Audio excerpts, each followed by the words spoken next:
The old ship floated silently in space, its battle-scarred hull reflecting the distant starlight. The U.S. dreadnought wasn't pretty to look at, not like the shiny new ships of the Galactic Defense Fleet, but Captain James Walker didn't care about looks. He stood on the bridge, his weathered hands resting on the old metal railing as he watched his crew work at their stations. The ship might be 75 years old, but every creak and groan told him a story. "Captain, incoming transmission from Fleet Command," said Tom Miller, the communications officer. His console was one of the few modern additions to the bridge, a compromise Walker had been forced to accept. "Put it through," Walker said, straightening his uniform. He knew what was coming. It was always the same thing these days. Admiral White's hologram appeared in the center of the bridge. Even through the blue glow of the projection, Walker could see the frustration on his old friend's face. "Jim, the Council is pushing again. They want the dreadnought decommissioned. They say maintaining an outdated vessel is a waste of resources." Walker shook his head. "Tell them what I always tell them, Bill. This ship has survived 3 wars, 2 alien invasions, and more battles than their entire modern fleet combined. She's not outdated. She's proven. Times change, Jim. The new ships have AI targeting systems, quantum shields, neural interfaces. Your crew still uses manual targeting and mechanical controls. And that's exactly why we're still alive," Walker said, walking through the hologram to look out the main viewport. "When the Spiral Arm rebels used their virus weapons 6 years ago, what happened to those AI targeting systems? When the Cloud Raiders deploy their quantum scramblers, what good were those neural interfaces? But the dreadnought? We kept fighting. Because you can't hack a mechanical trigger, Bill. You can't scramble a human brain that knows its ship inside and out." The Admiral sighed. "I understand, Jim. But I can't keep fighting them on this. The best I can do is give you a quiet post. There's a mining colony in the Outer Rim that needs protection." "A retirement post," Walker said bitterly. "You're putting us out to pasture." "I'm keeping you in service," White countered. "Take it, Jim. Please, before they force my hand." Walker looked around his bridge. He saw Mike Roberts at navigation, his fingers dancing across actual physical controls that gave real feedback. Lisa Cooper at weapons, who could calculate firing solutions in her head because she understood the physics, not just the computers. Robert Thompson, the chief engineer who knew every pipe, every wire, every bolt of the dreadnought's massive engines. "Fine," Walker said finally. "Send us the coordinates. But Bill, when something goes wrong with all their fancy new technology, and it will, don't forget we're out there." The hologram nodded and disappeared. Walker turned to his crew, who had all pretended not to listen to the conversation. "Well, you heard that. We're being sent to guard rocks and miners. Anyone who wants to transfer to a more exciting post, now's your chance." Nobody moved. Roberts actually laughed. "With respect, Captain, I don't trust those new neural interfaces. I like feeling my ship respond to my touch. The day I let a computer tell me how to fire my guns is the day I quit," Cooper added from her station. "Sir," Thompson's voice came over the intercom from engineering. "Captain, if they want to decommission this ship, they'll have to drag me out of the engine room. These engines still have stories to tell." Walker smiled, feeling the familiar pride in his crew. The dreadnought wasn't just a ship to them. It was home. A home they had all fought to protect and maintain despite the constant pressure to scrap her for parts. Over the next few days, the dreadnought made its way to the Outer Rim. The trip took longer than it would have in a modern ship. The dreadnought's faster-than-light drive was efficient, but not as quick as the new quantum slip engines. Walker used the time to run drills, keeping his crew sharp. They'd practiced manual overrides, emergency procedures, and even old-style Morse code. The younger crew members sometimes questioned these outdated practices, but the veterans knew better. The mining colony came into view on the 7th day. It wasn't much to look at. A cluster of habitation domes on a rocky planetoid, surrounded by automated mining rigs. The colony's small port could barely accommodate the dreadnought's bulk, but Walker's crew knew their business. They eased the massive ship into orbit with a precision that only came from years of experience. "Standard patrol pattern, Mr. Roberts," Walker ordered. "Miss Cooper, maintain passive scans. Just because we're in the middle of nowhere doesn't mean we get sloppy." The crew acknowledged their orders, settling into their routine. Walker watched them work, remembering when this same bridge had been crowded with young officers from the academy, all eager to learn about the ancient systems. Now they were lucky if they got one visit a year from curious engineers wanting to study the primitive technology. That night, as Walker sat in his quarters reviewing maintenance reports, he ran his hand along the real wood desk. Another outdated feature of the old ship. A small alert flashed on his tablet, and he pulled up the message.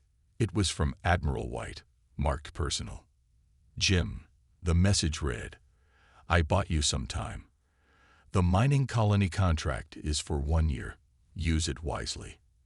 And keep your powder dry, old friend. My sources say there's something stirring out in the dark spaces. When it hits, all these fancy new ships might learn a thing or two about why we kept ships like yours around for so long. Watch your back. Bill." Walker leaned back in his chair, feeling the subtle vibration of the dreadnought's engines through the deck plates. Out there in the darkness of space, among all the shiny new ships with their quantum this and neural that, his old warrior still had her place. And somehow, he knew that sooner or later, the galaxy would remember why. He closed the message and walked to his viewport, watching the stars drift by. The dreadnought might be old, but she was far from finished. And if trouble was coming, well, trouble would learn what Walker and his crew had known all along. Sometimes the old ways were the best ways. 3 weeks into their guard duty at the mining colony, the crew of the dreadnought had fallen into a steady routine. The ship made slow, careful circles around the colony, its old sensors keeping watch over the miners as they worked. It wasn't exciting work, but it was peaceful. That peace was about to end. "Captain to the bridge." Tom Miller's voice crackled over the intercom, jerking Walker awake. He was moving before his feet hit the floor, years of training taking over. Something in Miller's voice told him this wasn't a drill. The bridge was already busy when Walker arrived. "Report," he ordered, taking his place at the command station. "Distress signal, sir," Miller said, his fingers working the communications console. "From a cargo ship. They say they're under attack by pirates." He paused, frowning at his screen. "It's strange, though. The signal's pretty clear for this sector." Walker nodded. Too clear. In his experience, real distress signals were usually broken, garbled by damage or interference. "Location: about 30 minutes at full speed, sir. Just on the edge of our patrol zone." Walker studied the tactical display. The signal was coming from a spot near a cluster of asteroids. Perfect for an ambush.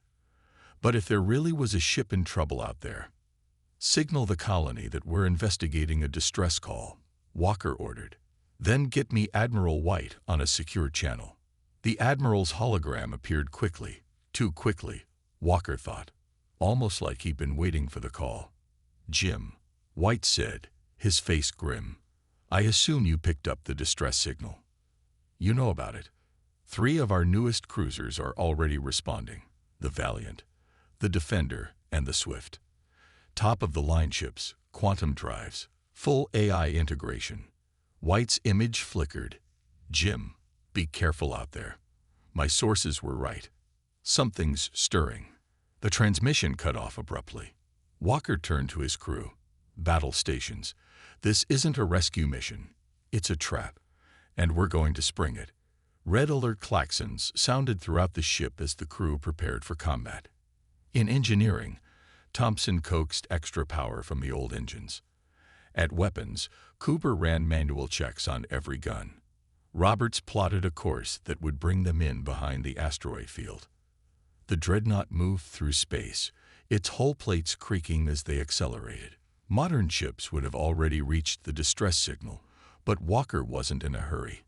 He wanted to see what happened first. They didn't have to wait long. Bright flashes lit up space near the asteroids.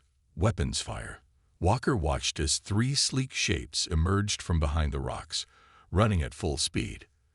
The new cruisers, their quantum shields flickering as they took hits from unseen enemies. Getting readings on multiple hostile ships, Miller reported. Sir, they're not like anything in our database.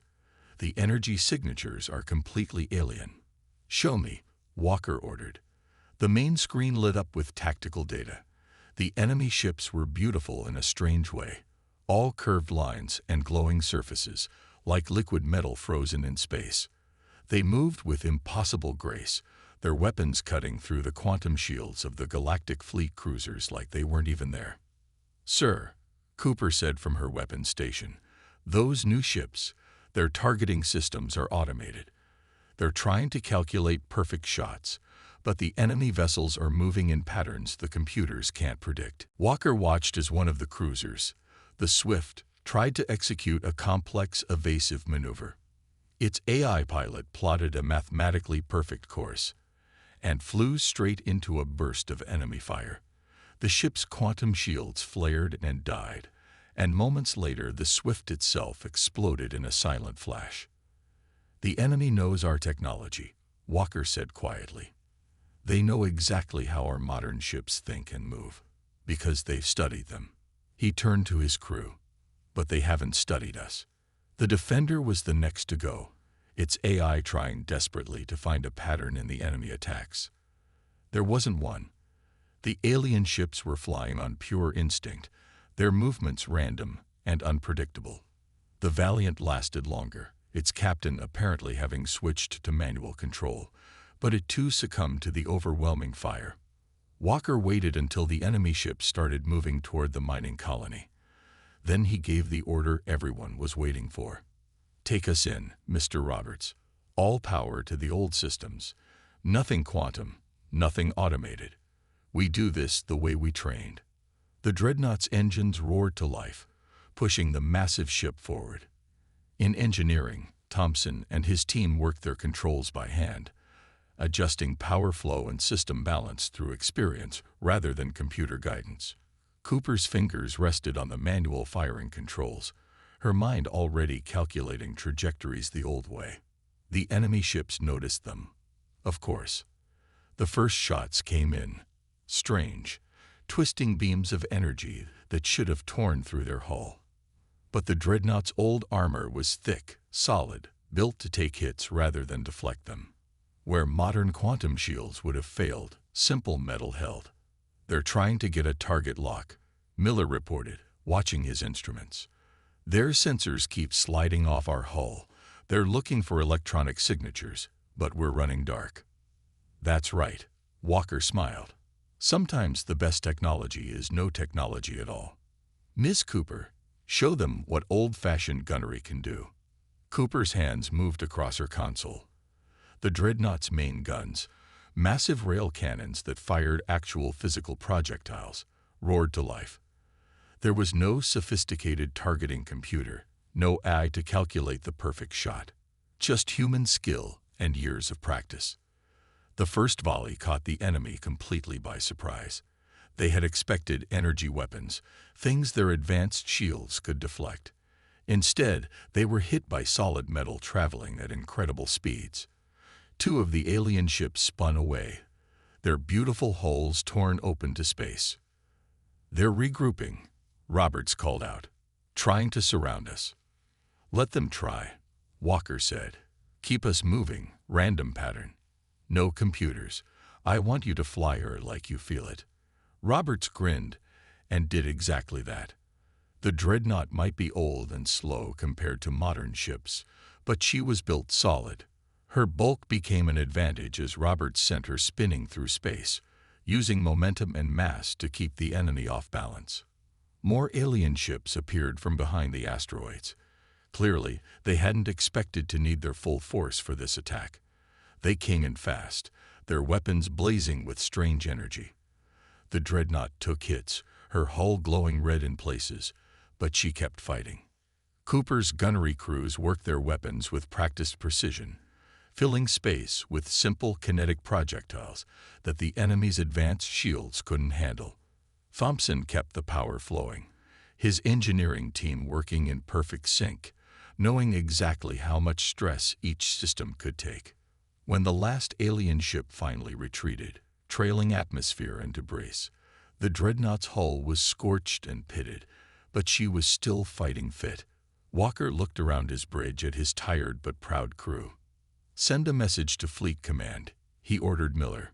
Tell them the old girl still has some fight left in her. And we're going to need it." He paused, watching the alien ship disappear into the darkness of space. "Because I have a feeling they'll be back. And next time, they'll bring their real fleet." The dreadnought limped back to the mining colony, its ancient hull bearing fresh scars from the battle. In engineering, Thompson worked with his team to repair what they could, but everyone knew they needed supplies. More importantly, they needed information. Walker stood on his bridge, watching the repair drones crawl across the external hull cameras. The enemy ships had been like nothing he'd ever seen before, and he'd seen plenty in his years of service. His thoughts were interrupted by Miller's voice. "Captain, incoming transmission from Fleet Command. Priority 1. This time, when Admiral White's hologram appeared, he wasn't alone. A tall figure in the dark blue uniform of Galactic Intelligence stood beside him. Walker recognized him as Director Adams, head of the Intelligence Division. "Captain Walker," Adams spoke first, his voice crisp. "Your encounter with the Meridian Empire's scout fleet has confirmed our worst fears." "The Meridian Empire?" Walker asked, the name unfamiliar. "A species from beyond the galactic rim," Adams explained. "They've been watching us for years, studying our technology, our tactics. Those ships you fought, they were testing our defenses, analyzing our responses. And you, Captain, just threw them completely off balance." Walker understood. "Because we didn't fight the way they expected." "Exactly," White cut in. "Every simulation they've run, every battle plan they've made, is based on our current technology. AI systems, quantum shields, neural interfaces. But the dreadnought," he smiled. "You can't simulate what you don't understand." "We're sending you everything we have on the Meridians," Adams said. "But more importantly, we're sending you supplies and reinforcements. You're no longer just guarding a mining colony, Captain. You're our best hope of stopping what's coming." The transmission ended, and moments later, data began flowing into the ship's computers. Walker gathered his senior staff in the briefing room to review what they'd learned. The Meridian Empire was vast, powerful, and methodical. They conquered through perfect preparation, studying their enemies until they knew exactly how to defeat them. "Look at this," Thompson said, pointing to a technical analysis. "Their whole battle strategy is based on predicting enemy movements. Their computers analyze patterns in our ship designs, our tactical doctrines, even the way our crews are trained. They build their attacks around that knowledge." "But they can't predict what they don't understand," Cooper added, catching on. "Our manual targeting, our mechanical systems. We're analog fighters in a digital war," Roberts finished. "And that makes us dangerous." Walker nodded. "That's why we're going to strip out every modern upgrade they forced on us. Thompson, I want the dreadnought running on her original systems only. Everything else goes dark." Over the next few days, the crew worked tirelessly. Modern targeting computers were disconnected. Quantum communication arrays were powered down. Even the holographic displays were replaced with old-style screens. The dreadnought was going back to basics. Supply ships arrived, bringing ammunition for the rail guns and spare parts for the old systems. They also brought news. Long-range sensors had detected a massive Meridian fleet moving toward their sector. The enemy had decided to deal with the troublesome old ship personally. Walker had his crew run constant drills, practicing everything without computer assistance. Cooper's gunners worked with manual sights and physical triggers. Roberts and his navigation team plotted courses using actual charts and calculations. In engineering, Thompson stripped systems down to their most basic components, eliminating anything that could be hacked or predicted. "They'll try to jam our communications first," Walker told his crew during a briefing. "When that fails, they'll attempt to hack our systems. When that fails, they'll try to predict our movements. And when all of that fails," he smiled grimly, "they'll have to fight us the old-fashioned way. And that's when we'll have them." The waiting was the hardest part. The crew knew the Meridians were coming, but not exactly when. They kept the mining colony on high alert, ready to evacuate at a moment's notice. The colonists, who had initially complained about their outdated protector, now looked at the dreadnought with newfound respect. Then, 6 days after the first battle, deep space sensors picked up the enemy fleet. It was massive. Dozens of ships, all more advanced than anything in the Galactic fleet. They moved with that same liquid grace as the scout ships, their hulls gleaming with strange energy. "They're trying to scan us," Miller reported from his station. "But without our modern systems online, they're getting confused readings. To their sensors, we barely look like a ship at all." "Good," Walker said. "Let them wonder. All hands to battle stations. Thompson, give us everything the old engines have. Roberts, plot us a course through the asteroid field, the densest part. Cooper, I want solutions calculated for every gun. We're going to remind them why humanity survived long enough to build fancy computers in the first place." The dreadnought's engines roared to life, pushing the massive ship forward. On the bridge, screens showed the Meridian fleet spreading out, trying to surround them. Their formations were perfect, their movements synchronized by advanced computers. They looked unstoppable. But Walker saw something else. In their perfect precision, in their calculated movements, he saw their weakness. They fought like machines, fought like computers. Every move was based on probability and pattern recognition. But humans could be unpredictable. Humans could act on instinct, could make choices that defied logical analysis. "All hands," Walker's voice echoed through the ship's old speakers. "Remember your training. Remember every drill, every practice session. But most importantly, remember this. They expect us to fight like machines. So let's show them how humans really fight." The dreadnought plunged into the asteroid field, its old hull creaking under the strain. The Meridian ships followed, their perfect formation breaking up as they were forced to navigate the chaos of tumbling rocks and debris. This was where the human touch proved its worth. Roberts didn't try to plot perfect courses through the field. He felt his way through, using instinct and experience where computers would have tried to calculate every possibility. Cooper's gunners worked their weapons with practiced skill, firing not where the enemy ships were, but where instinct told them they would be. The rail guns spoke again and again, sending simple metal slugs through space at incredible speeds. The Meridian's advanced shields, designed to stop energy weapons, struggled to deal with these primitive projectiles. This was the kind of battle humans had fought for centuries before computers came along. It was messy, chaotic, and completely unpredictable. And in that chaos, the dreadnought's crew found their advantage. They didn't need computers to tell them how to fight. They just needed courage, skill, and the determination to prove that sometimes the old ways were the best ways. As the battle began in earnest, Walker gripped his command rail and smiled. The real fight was about to begin, and he knew one thing for certain. The Meridians were about to learn that outdated didn't mean outmatched. The battle in the asteroid field had been raging for hours. The dreadnought's old hull was blackened and scarred, but she kept fighting. 3 Meridian ships had already fallen to her guns, their perfect formations broken by the unpredictable human tactics. But more kept coming, and Walker knew they couldn't keep this up forever. "Hull breach on deck 4. Thompson's voice crackled over the intercom. "We've sealed it, but we're running out of patches. And Captain," he hesitated, "there's something you need to see. In the main engineering room. Now." Walker looked at his bridge crew, then nodded to Roberts. "Keep us moving. Don't let them box us in."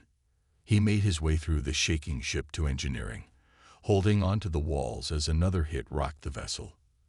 The main engineering room was a maze of pipes, cables, and old machinery. Thompson was waiting by a sealed door Walker had never noticed before, hidden behind a panel of ordinary-looking gauges. The chief engineer's hands were covered in grease, and his face was deadly serious.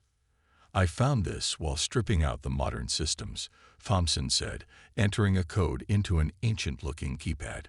It was hidden in the original blueprints, classified under a project name I've never heard of, Operation Last Stand. The door opened with a hiss of old hydraulics. Inside was a room full of machinery that looked different from anything else on the ship. It was older, somehow more basic, yet Walker could feel the power humming through the walls. "What am I looking at?" he asked.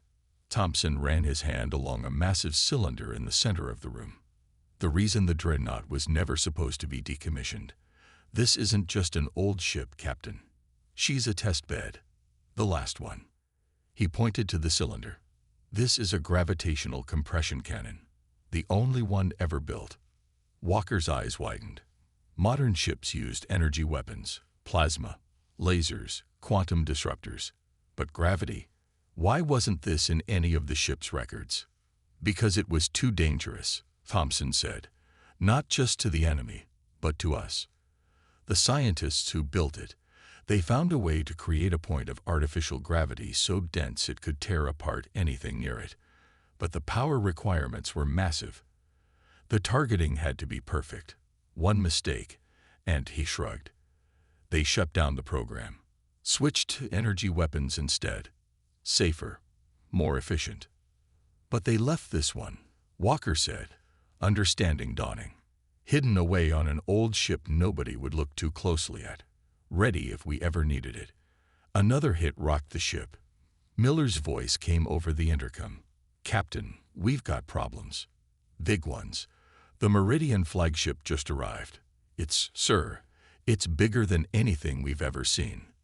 Walker looked at Thompson. "Can you get this thing working?" The engineer grinned. "Already started. But Captain, we'll only get one shot. The power cells are old, and charging them will take everything we've got. And," he hesitated, "the targeting computer is completely mechanical. No electronics at all. We'll have to aim it by hand." "How long to charge it?"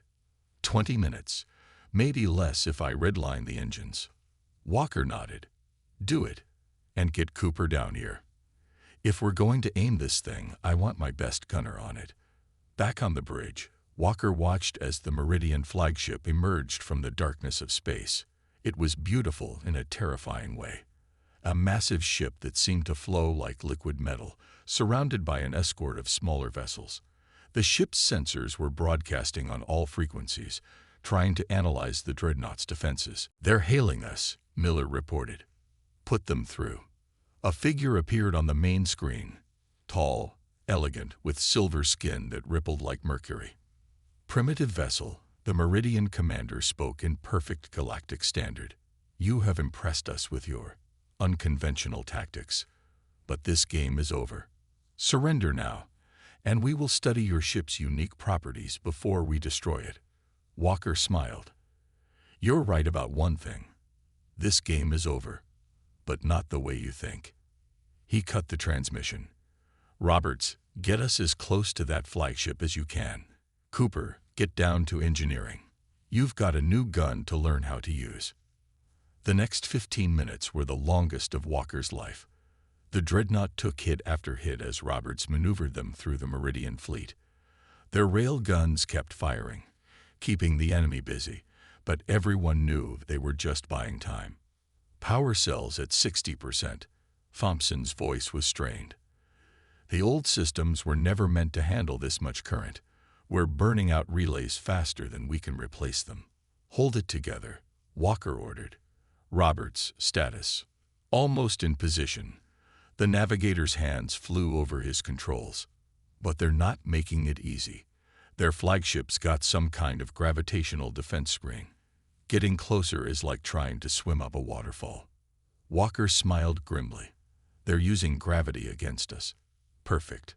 Thompson, how's Cooper doing with the targeting?" "She's got it figured out. Says it's like an old naval gun, just bigger. We're at 80% charge. The Meridian flagship loomed larger on their screens, its escort ships moving to surround the dreadnought. Energy weapons battered their hull, and warning lights were flashing across every console. 90%, Thompson called. But Captain, the power surge is going to knock out most of our systems. We'll be dead in space for at least a minute after we fire. If this works, Walker said, we'll only need a second. Cooper, target their gravitational defense screen. Let them help us tear their own ship apart. The dreadnought shuddered as another hit struck home. Hull breach warnings were sounding from 3 decks. The temperature in engineering was reaching dangerous levels as the power cells charge. Ready, Thompson shouted, loading the gravitational compressor, charging the firing mechanism. Walker gripped his command rail. All hands, brace for impact.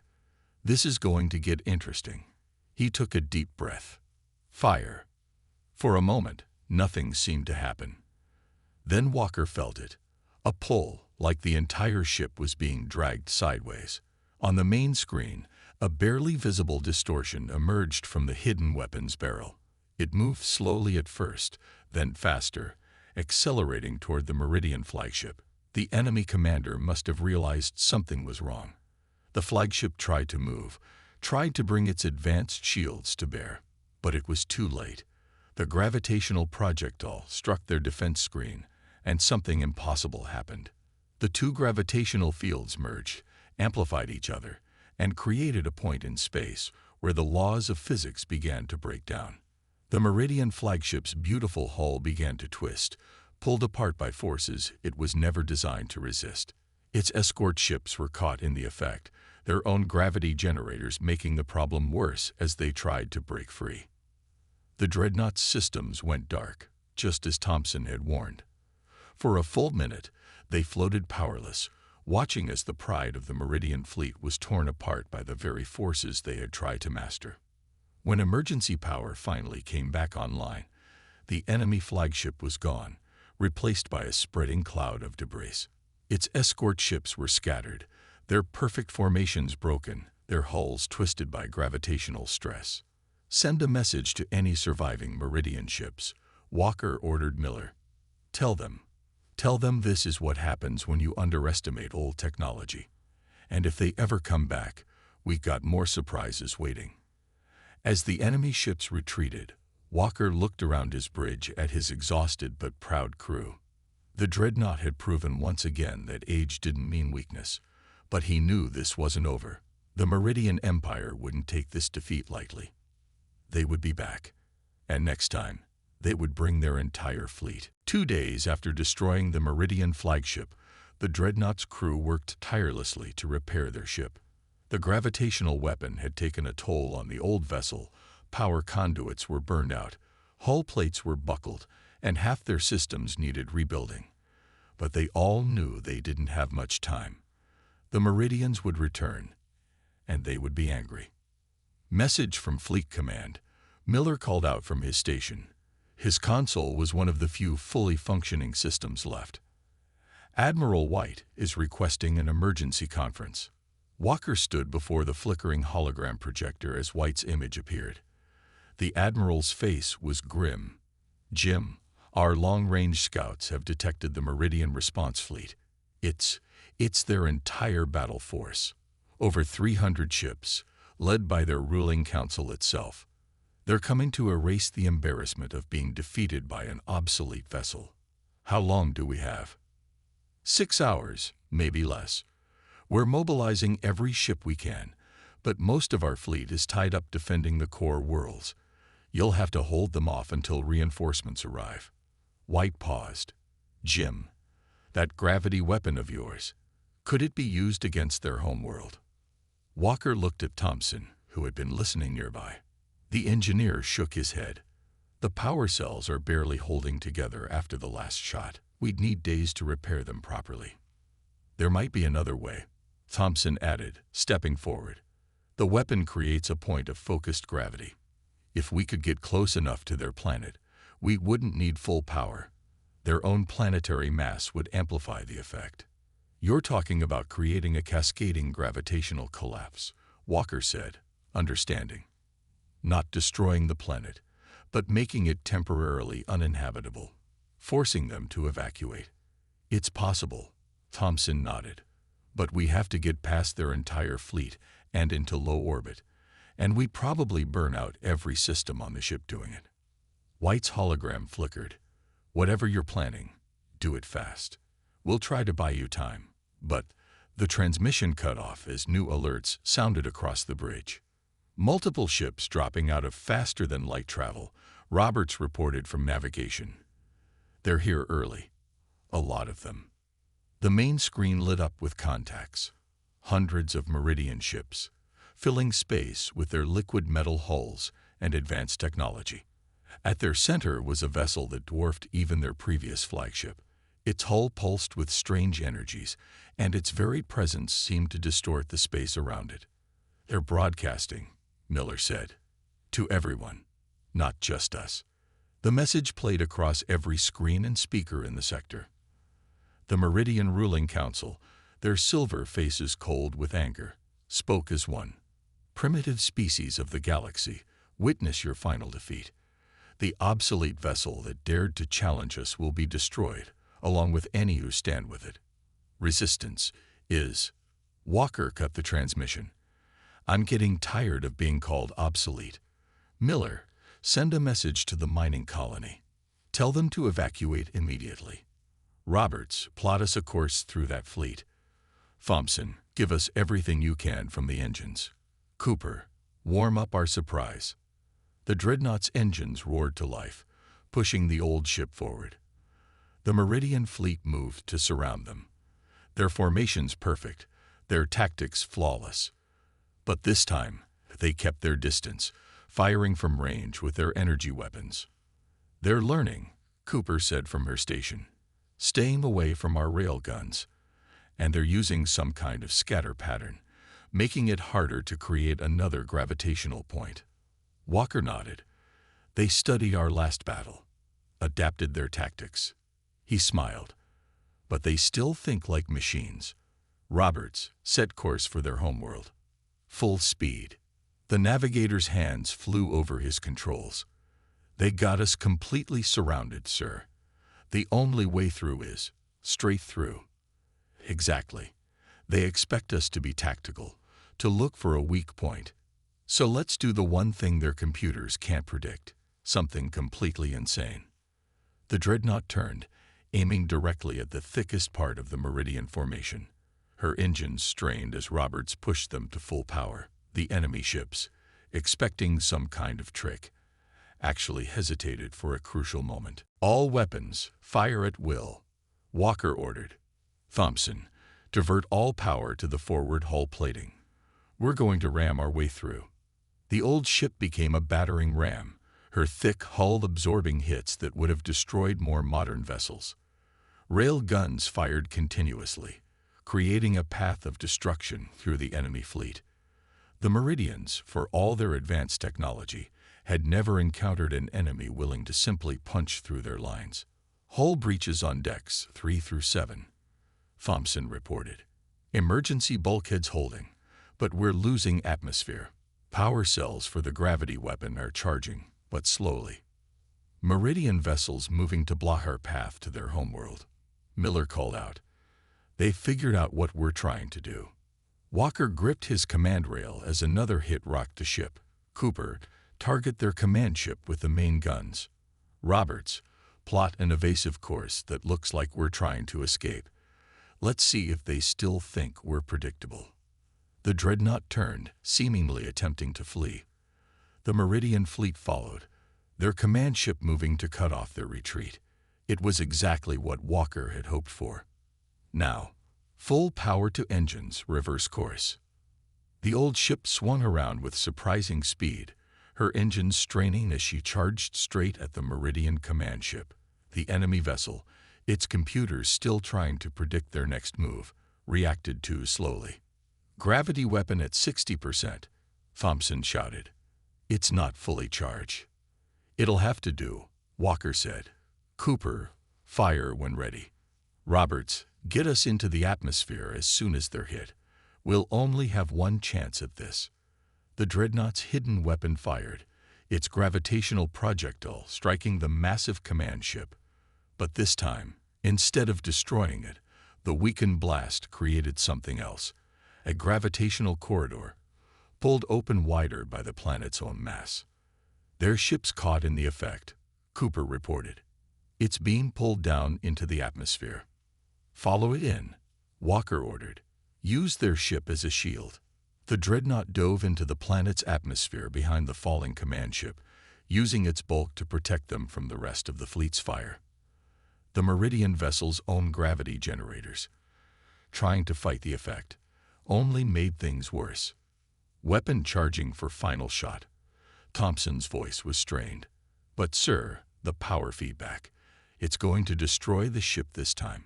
Walker looked around his bridge, at the crew that had become his family. Evacuation pods ready. As soon as we fire, everyone gets out. The old girl's given us enough. We won't ask her for more. The dreadnought broke through the clouds, its hull glowing red from atmospheric entry. Below them, the silver spires of the Meridian capital stretched toward the sky. The command ship, still caught in the gravitational effect, crashed into the surface with devastating force. Now, Cooper, fire. The gravity weapon fired one last time, its power cells burning out completely. The blast struck the planet's surface, combining with its natural gravity to create a cascading wave of gravitational distortion. The effect spread rapidly, turning the ground itself unstable. All hands, abandon ship, Walker ordered. Get to the pods. The crew ran for the evacuation pods as the dreadnought systems failed one by one. Walker stayed at his post until the last pod launched, then made his way to his own escape vessel. As he launched away from his dying ship, he watched through the pod's window as the dreadnought, her hull finally breaking apart, fell into the gravity wave she had created. The effect spread across the planet's surface, making it impossible for anything to remain. The Meridian fleet, realizing their homeworld was becoming uninhabitable, began evacuating their own people. Their perfect formation broke as ships rushed to save as many as they could. Hours later, as Galactic fleet reinforcements finally arrived, they found the Meridian fleet retreating, carrying their surviving population into deep space. The planet below was intact but completely uninhabitable, its surface twisted by gravitational forces that would take years to stabilize. Walker and his crew were picked up by Admiral White's personal ship. As they watched the Meridian's retreat, White turned to Walker with a smile. Well, Jim, I think we can safely say the dreadnought wasn't obsolete after all. Walker looked at his crew, tired, injured, but alive and proud. No, sir, she wasn't. She was just waiting for the right moment to show everyone that sometimes the old ways aren't just the best ways. Sometimes they're the only ways that work.